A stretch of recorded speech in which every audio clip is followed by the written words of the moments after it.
Coming up this month on Roanoke County Today, we learn about the activities at Clean Valley Council and talk budget. This and more coming up.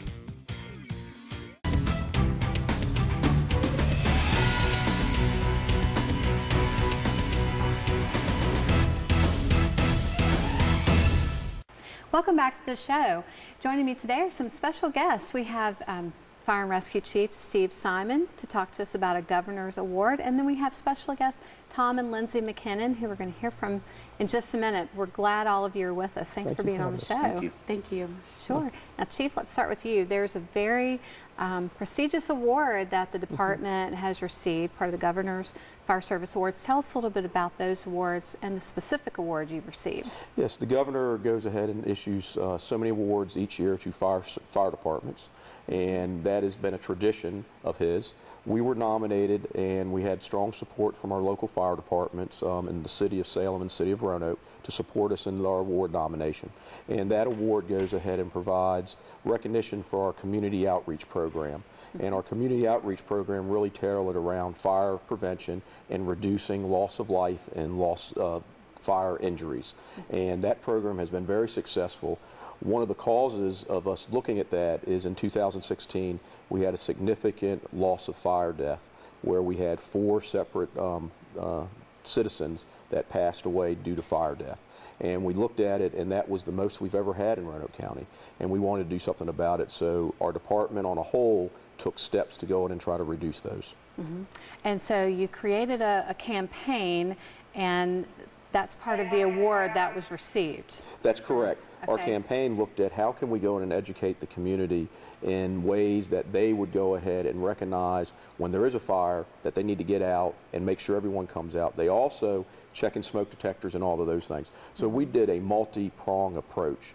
Some of the things is that we got on social media. We created a video with RVTV's help, with our own personnel, to show how to create an escape plan. What happens during a fire? We also went blanketed all the schools as much as we could. We went door to door installing smoke detectors. We actually put decals on our fire trucks to go in and get the message out. So we did basically all hands on deck type approach. And it's been fairly successful, and we're very proud that the Governor's office recognized those. Sure, that's a great accomplishment there. And as you mentioned, part of this campaign involved the McKinnons here. So we're so glad you all are here with us today. I know 2 years ago, your family did suffer a devastating fire, and you both have been just great advocates for fire safety and have worked so well with the department and advocating. So tell us a little bit about what you all have been doing. What has your campaign been? How have you been working with the department? I think our vision has just been to fortify and amplify what the fire departments are already doing collaboratively together. Mm-hmm. And so it's been a message of working not only with schools but with families and with their children, with their elderly loved ones, with their special needs loved ones, to really sit down and have engaging, more frequent conversations about fire escape plans, smoke alarms, all kinds of best safe practices in cooking with fire, outdoor fires, indoor fires, and just engaging those conversations on a regular basis, practicing those plans so that they become automatic and on impulse instead of otherwise. Sure. Yeah. And I'm sure this has been a very good team approach here. Are you all making any plans? Well, once we started this program, it's just not a one-year type thing. This is a continually program because we still have people that need to learn about this stuff, and we still have younger people that are coming up. So we're still going out, we're still reaching the children. We also identify our special needs populations. Mm-hmm. Some of the people that were involved in the 2016 fires weren't children, they were adults, but they had special needs that prohibited them from escaping the fire. So we look at those, we try to go out from a community outreach. When our paramedics go out to homes and we see problems, we go ahead and ask the homeowner, is this something that we could come back and help you create an escape plan? Is this something that we can come back and put smoke detectors in? Because prevention is going to be the cure for a lot of these things. Most fires are preventable, and if we can go and do the good education. The McKinnon's fire was a very tragic situation. We lost 2 young children. That's something that we never want to see, but it's across the spectrum where we're trying to address all issues, not just for children, but for our older adults too. And I think the McKinnons have done an outstanding job in helping us get that message out by the McKinnons going ahead and doing some videos, being at a number of public events, and telling their heart-wrenching story so people really know what the consequences are of fires. And that has done so much, not just for me, not just for our department, but for the members in the community. We can't thank them enough. Sure. And you mentioned earlier to me, Lindsay, that you all have been out with the fire department talking in schools and trying to put some more messages out there. Yes, I had the privilege of going with Brian Klingenpeel to the Roanoke County meeting for the elementary principals and looking at their curriculum that they use in schools to educate the children. And so we had a wonderful time doing that, but also just really encouraging people to take it not only from the schools but also in the homes, because most of the fires are happening in the homes and not at schools. And so it's important to have families really taking the responsibility of those conversations as well. Sure. And Lindsay has also spoken at some fire service events that is really geared to the fire community and telling them their story. And that has been very empowering to those agencies throughout the state to take that message back to their own departments. So this campaign has just not helped Roanoke County, but I like to think it's helped the whole state, and that's why we are recognized. Maximum impact. Yes. Great. Yes. Well, thank you so much for being here and for all the help that you have given to fire department and for our community. And the schools, bringing that message into the schools is so important too. So as you say, they can take it home as well. Now, Chief, if people are interested in learning more about the program, the awards you've received, or just about the department, where can they find that information? A lot of our information we put out on social media, Facebook, all the social media platforms. We also have it on the county website. But another way to come by, stop by a station. Our stations are open. We're open 24 hours a day. Prefer you come during a good time, during the daytime, but our firefighters and our paramedics are the best spokespersons that we have, and they can answer any of those questions. So the door's open. Come on in. Okay, great. Thank you all for being with us today. Thank you. Thank you. Thank you. We'll be right back. Well, this year, Explore Park reopens for the season officially with the opening of our gift shop and the visitor center right off the Parkway. It'll be a soft opening on Saturday, April 14th, but on April 15th, we're planning an event called Adventure Sunday, and we are going to have just a fabulous day in the park. Not only are we going to be showcasing all of the new items in the gift shop and have, discounts in the gift shop, but we're going to be highlighting the new amenities in the park this year for the season. We're going to be having an Explore Park treasure hunt, which is really going to be fun for everyone. We're also going to have a reptile show. We're going to have possums out there and all kinds of wildlife. We're doing all kinds of adventure walks and nature walks for folks to participate in, and all of these activities will be free for our grand reopening for the 2018 season. The other very exciting thing is that this year we plan on remaining open year-round. The park's always been open as far as for hikers and bikers, but I'm talking as far as the visitor center will remain open. We'll be able to continue with weddings and park rentals and all of those things throughout the season because of all the new amenities that we're adding to the park this year. So we're very, very excited about our Adventure Sunday. And this is going to be on Sunday, April 15th. The official time is going to be 11 to 5, but some of our hikes will start at 9, some at 10. The bird walk starts a little earlier. Some of the nature walks will start earlier on that day. Different hikes for different interest levels. Okay, they're more like walks through the woods. We're going to have a bird walk, we'll have a nature walk, we'll have one talking about the wildflowers. So there'll be a variety of different topics to meet people's interests. Then in addition to that, all the groups that we're partnering with, they will be out there. All the environmental groups will be out there to talk with folks during the entire day, plus they will have other activities for folks to participate in. We're also going to have an outdoor Gear Expo, which I know folks are really, really going to enjoy that as well. And then some of the additional amenities that we'll have this year, and I'll give you a sneak preview, is going to be camping. We're going to start having camping open to the public, not just to groups. In the past, we've taken in a few groups during the year who wanted to camp, but this is really going to be public camping.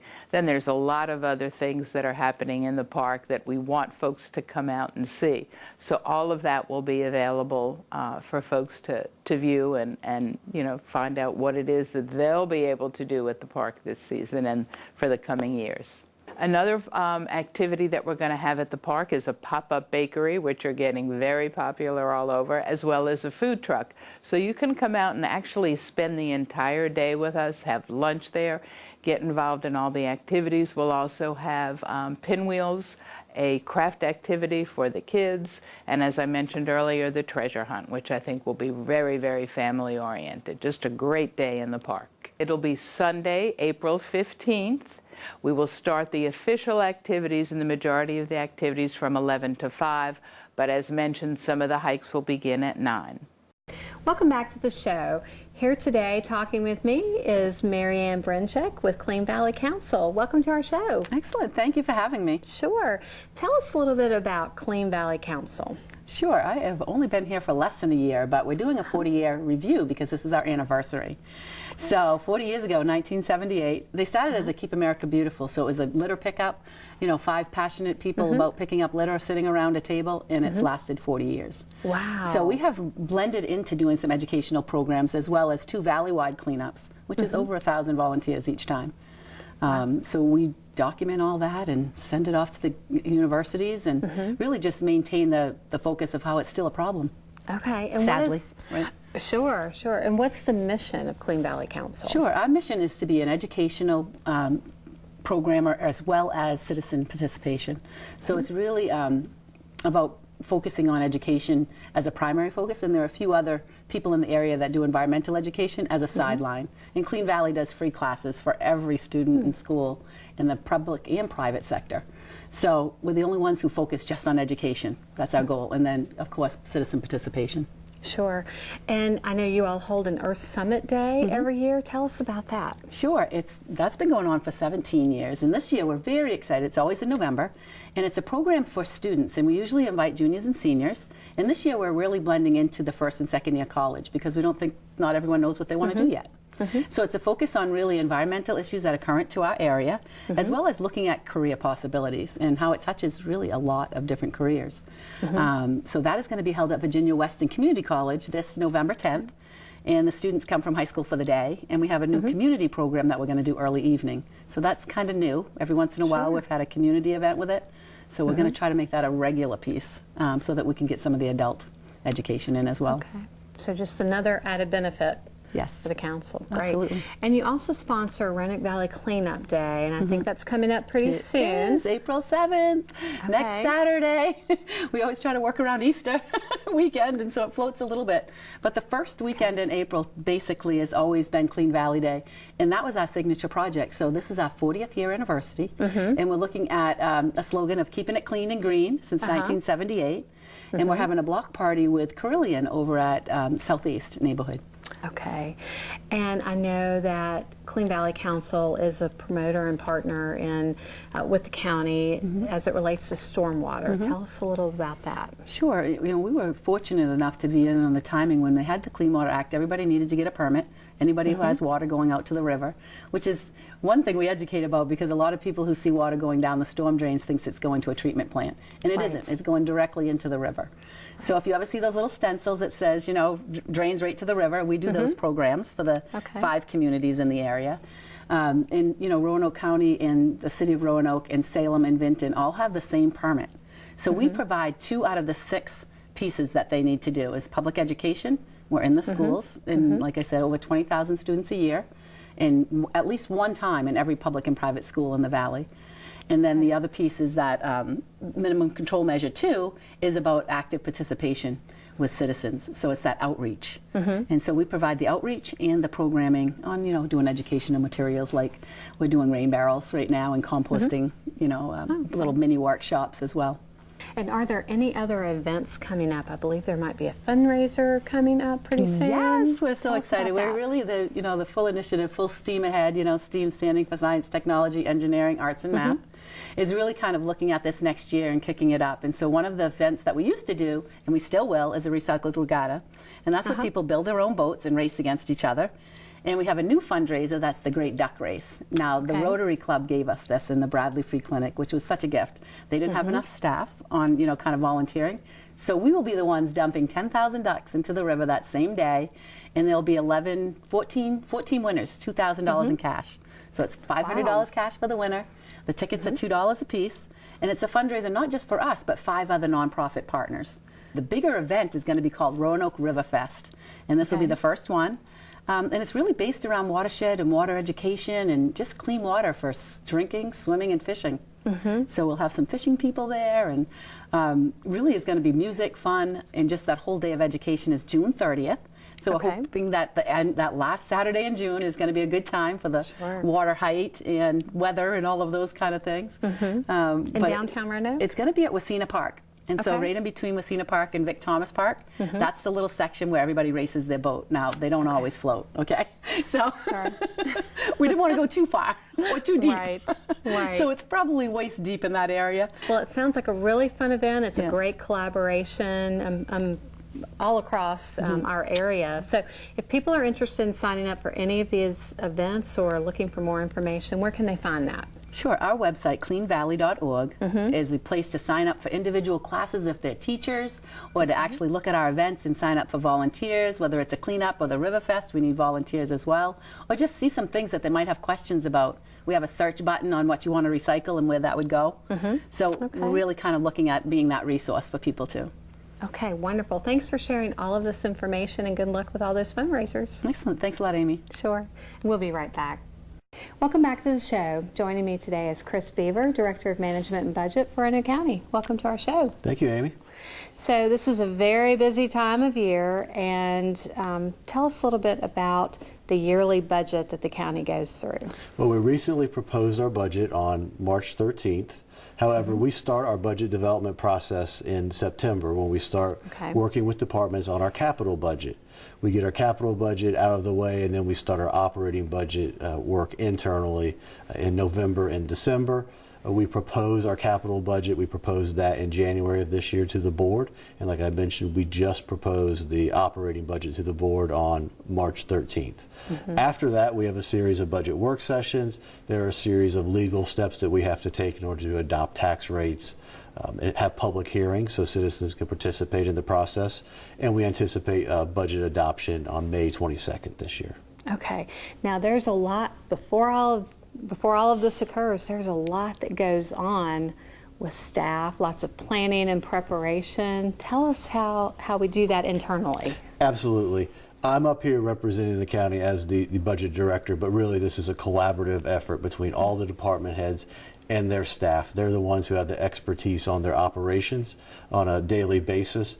They convey that information to us, and they do it in a really effective way that allows us to really maximize our resources. So my staff in the budget office, Steve Elliott and Meredith Thompson, and department heads and just county staff in general, it is truly a collaborative effort to put together this year our $190.5 million general government budget. Wow. So it definitely is a collaborative effort across all departments. Certainly, and then that all goes to the county administrator and senior leadership, and we review it there. Ultimately, this is the county administrator's proposal to the board. Once the board gets it, then they're allowed to, or can make decisions regarding the budget and the county administrator's proposal. Sure. Okay.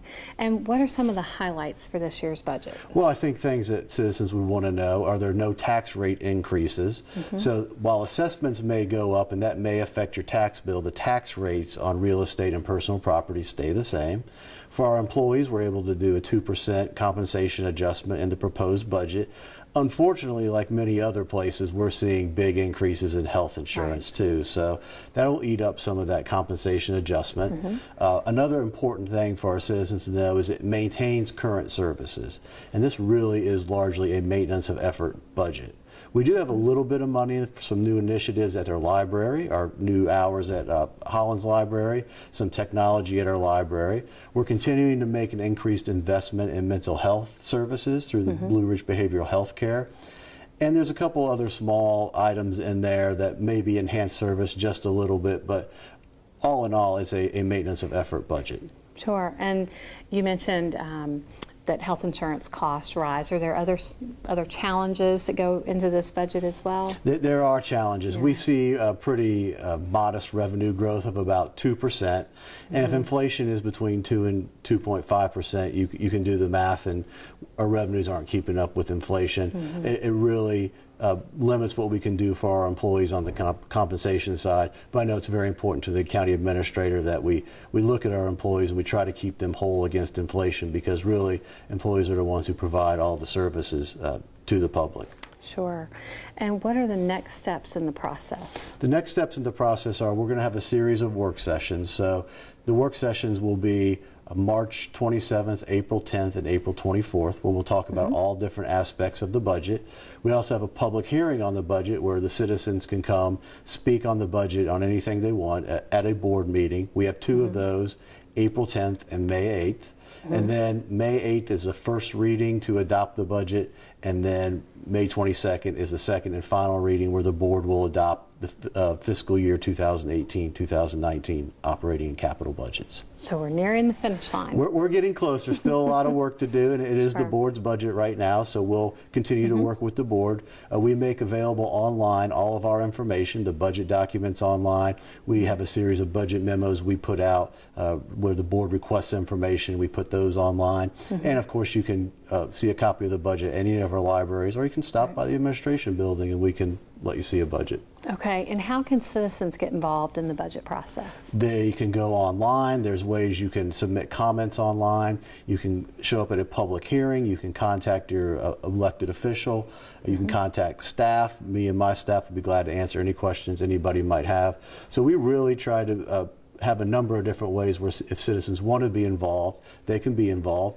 I did forget to mention the county administrator will also host a community budget presentation that is on April 2nd at the South County Library at 6 p.m. So we invite the public to come out and hear what the county administrator has to say about his budget proposal. And you mentioned all of this will be online. It's RoanokeCountyVA.gov, and there's a budget tab, I believe, on there people can click on. Absolutely. Management and budget website. You can go Okay. there. You can see the budget, the operating budget proposal, the capital budget proposal, and lots of different information regarding the budget, the current year and past year budgets as well. Okay, great.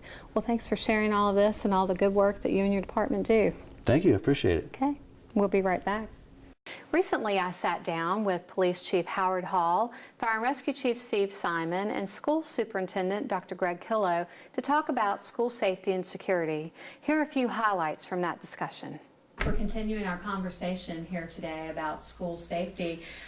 So talk to us a little bit, gentlemen, there's changing nature of safety today. And, you know, oftentimes we hear, even in some recent events at our schools, I think sometimes students think there's some jokes or it's fun to make threats.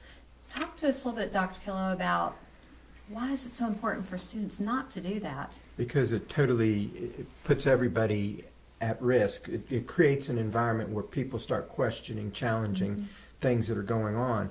We need to understand that those jokes are not taken as jokes. We take all of this seriously, and it's going to have implications both with discipline and law enforcement. We need to help students and parents and everybody, teachers, everybody understand that we can't have those kinds of conversations anymore. We can't say those things jokingly. We do need the input. You know, the thing was that the most recent incident, which was so powerful for us, was that when it was shared, those students immediately, and I applaud those students for coming forward immediately and sharing stuff with us. We're all in this about safety together. It takes the whole community, and it takes our community involvement. But I would urge parents, make sure you understand to tell your child, this isn't something we're going to play, because it takes so much resource, so much time, so much, it's a waste of time and of resources. Right. And Chief Hall, what Dr. Killow said, a lot of consequences. There are some criminal consequences that can occur. Right, it's a felony in the Commonwealth of Virginia to make a threat against a school or someone on a school property or school staff. When a threat is made, that somebody thinks maybe it was funny, it's not. We're going to investigate that. We're going to do everything we can to identify who did it. Our SROs and our investigators, by the way, have been very successful in identifying those responsible for the threats that have occurred in Roanoke County, and we're going to place the appropriate criminal charges, which, as I said, is generally a felony offense. So that has long-term implications for that person who's involved. Sure. Long-term, meaning for the rest of their lives, Right. probably. Right. Also, in relation to that, what can we say to parents? We know we're talking here about to our students and to our teachers and our SROs, how they can make a difference in schools, but how about what happens at home? Parents have a tremendous role and responsibility in this. As we've discussed, we've put a lot of time and resources in target hardening the schools, training, procedures, but a lot of what happens starts at home. So some of that is the parents' role in educating their children about what's appropriate and not appropriate, what rules are and what consequences are, and that's very, very important. Parents' job is also accountability, and I like to talk at community meetings, and I do somewhat frequently, point out that the U.S. Constitution, particularly the Fourth Amendment around search and seizure and privacy, applies to what we do as police officers. It absolutely does not apply to parents. Parents have the absolute right, and I'd argue even obligation, to violate their children's privacy, to know what's happening on their computer. If they have a smartphone, and I don't recommend that too early, make sure they know what's going on that smartphone, who their kids are associating with during school, after school, what's going on in their room. Parents have the right to look at all that and should be looking at all that. Are your kids going to like it? No. But it's really about protecting them. And think about, some of the things that happen online, where if a parent saw something inappropriate going back and forth over some sort of computer or social media and could intervene before it escalates or something like that happens, they've potentially prevented their child from becoming a victim. They potentially prevented their child from becoming involved in something that could get them in trouble, like making threats. So it's really, really important that they do those things. And then, it's also important when parents receive information, from their kids or their kids' friends or whatever other source about, a threat or something, that's not right in a school, act on that appropriately. I mean, honestly, that is not the time to get on social media and type that out for everybody to see. That's a time to pick up the phone, contact school officials, contact 911, and let us investigate that and determine, if there was a problem or not. And that happened in a incident recently, where a parent had some information, they notified the school principal, SRO got involved, and a proper investigation was done. Fortunately, nothing was found wrong at that point, but we were able to ensure safety. And that really goes for our students too. We've had a number of incidents where students have come forward and told their teachers or school staff, about something that's going on that's allowed us to follow up and sort of nip that incident in the bud before it becomes something much bigger. So, it sounds small and it sounds easy, but it, particularly on the kids' part, really takes a lot of courage to do it. And I commend the parents and the kids, who have been stepping forward on those issues. And I would concur completely with that, because we do want to commend those individuals, and they're saving people and helping people. And, I want to reemphasize, we're trying to get out right now and talk so heavily. Check the cell phone, be involved with what's happening on the computer, monitor what's happening, check the bags and clothes. We're all in this in a partnership, and what we do there prevents a student from making a mistake, and that could cost them a lot of disciplinary issues, even court issues. And so we ask the parents to please get involved.